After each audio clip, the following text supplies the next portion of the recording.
ত্রিপুরার বিরোধী দলনেতা তথা সিপিআইএম দলের রাজ্য সম্পাদক জিতেন্দ্র চৌধুরী সকলকে নতুন বছর 2026 সালের শুভেচ্ছা জানিয়ে বললেন, 2026 সাল ঘিরে সকলেরই আশা আকাঙ্ক্ষা রয়েছে।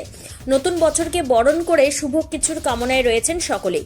শুধু নিজের জন্যই নয়, আশপাশে সকলের জন্যই যেন 2026 সাল খুবই শুভ হয়, তার প্রত্যাশা সকলেরই। পুরোনো বছরের সব দুঃখ গ্লানি মুছে যাক। 2026 সালের প্রতিটি দিন সকল মানুষের জীবনে বয়ে আনুক অনাবিল আনন্দ। 2026 সাল সকল মানুষ এবং তাদের পরিবারের জন্য সুখ, শান্তি ও সমৃদ্ধিতে ভরে উঠুক, এই কামনা রইল। ত্রিপুরা থেকে বিক্রম কর্মকারের report, crime press Bengal news. 26 পা দেব। এই নতুন বছরের নতুন তথা শুভলগ্ন উপলক্ষে আমি আমাদের রাজ্যের সকল অংশের মানুষকে আন্তরিক শুভেচ্ছা, অভিনন্দন, নমস্কার এবং খুলুমকে জ্ঞাপন করছি।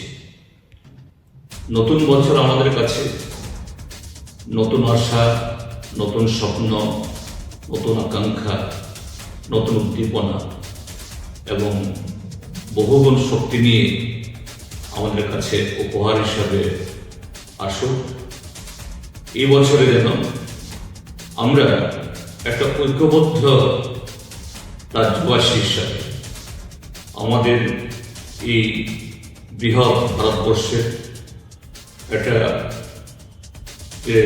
সমৃদ্ধ এবং খুবই গর্বিত নাগরিক হিসাবে এই রাজ্যকে রাজনৈতিক, সামাজিক, সাংস্কৃতিক, অর্থনৈতিক সব দিক থেকে যাতে আমরা এগিয়ে যেতে পারি।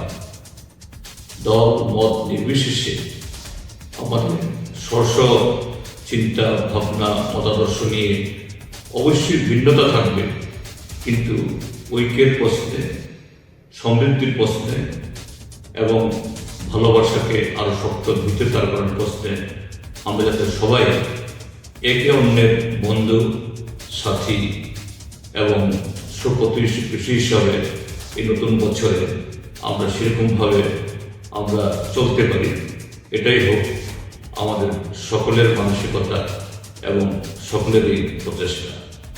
আবারও সকলকে শুভেচ্ছা, অভিনন্দন এবং নমস্কার।